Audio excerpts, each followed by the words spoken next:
Hello YouTubers, welcome to The Lowly Contender.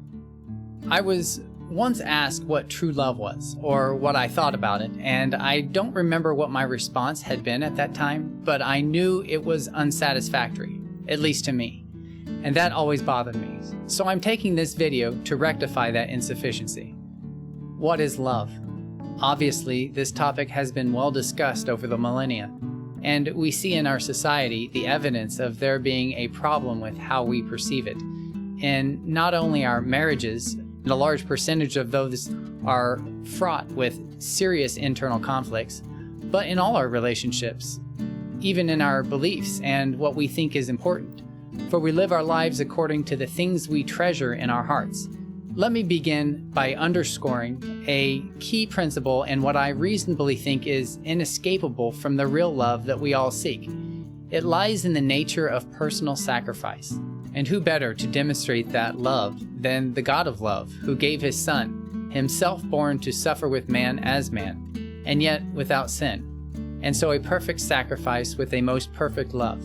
That any man could emulate such a love would be the greatest achievement in humanity and supreme transcendence of the self, and the indelible mark of God in him. So true love demands a willingness to give of oneself for that which is loved, and that includes giving physical objects, things owned, even food, the tangible as well as the intangible, like pride, which is to compromise, apologize, forgive, and to put others' needs above oneself, sacrificing personal desires and even time. A person once told me it was gift giving, and I understand what they mean, but many people give gifts without really loving for all sorts of reasons.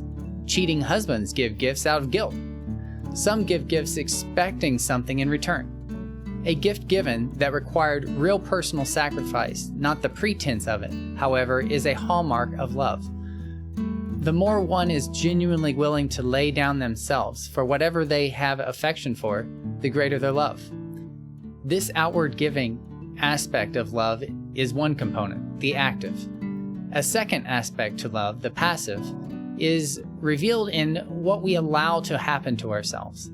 Being obedient or enduring pain, to be long-suffering, are things which go against our nature, but when they serve the best interest of someone else, they reveal that other important component of love. This is also why the Bible states in John 14 and others like 1 John 5:3 and 2 John 1:6 that if you love him, you'll keep his commandments. The commandments of God cannot be kept by the natural man who is self-serving.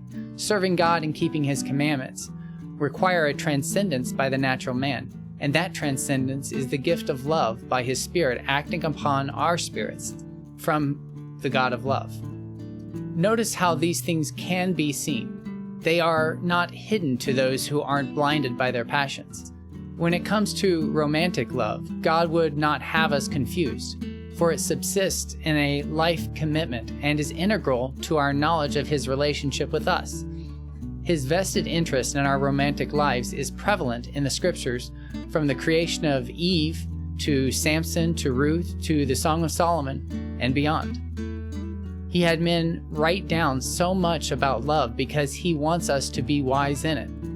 For if we are wise in the greatest love, then we will be wise in the smallest, and all forms of our relationships will be healthy and successful. Therefore, if one person is not an obvious choice, then you have not yet found the partner God desires for you. If you have two comparable possibilities, then the right choice is clear. It's neither. There are a couple of sensations, affections upon our inner being that are often mistaken for love, the first being lust.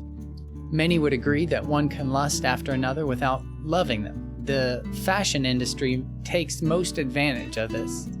But combined with the second, the compelling sensation felt within leads many to get married to the wrong person, to the person God has not led them to. There are a couple sensations, affections upon our inner being, that are often mistaken for love, the first being lust. Many would agree that one can lust after another without loving them. The fashion industry takes most advantage of this.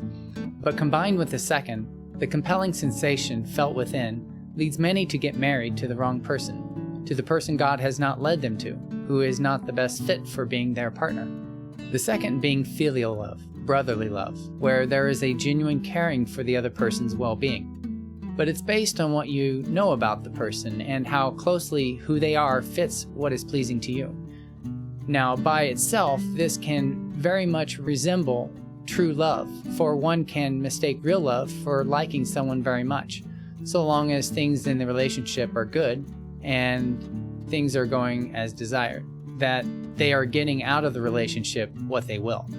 But the highest love goes beyond either of these. It is truly unconditional. You can be getting nothing out of the relationship. The person could hate you or reject you. They could displease you in every way, and it has no effect on the tenderness and deep warmth and well wishes you have for them, neither on the willingness to give your life for them. People thus confuse liking and lusting for real love. Real love makes us sacrifice ourselves, our time, our energy, our lives, even when we don't lust after or even like that person. If any of us who desires a mate can find a way to patiently endure our carnal selves until God reveals in us that right love which meets the need and which He makes most certain in our hearts and minds, then we will have eliminated the needless sufferings of those of choosing improper partners. This should not, neither should most anything, be a trial and error process. And this patience need not come by hardship, and should not if we keep in perspective the right love for God, who first loved us, and in whom we can have all comfort and hope and peace. When our sustenance is placed entirely in Him, He will provide for us the needs of our heart, as He provides for all needs to those who seek Him first. I am sure society will be vastly improved if our families were more grounded in a sure love that endures into the proper raising of our children, unto the stability of society as a whole, of which the family unit is the fundamental building block. Relationships are so difficult most of the time not because of any intrinsic circumstances beyond our control, but because we are more interested in what we are getting out of them rather than what we can put into them.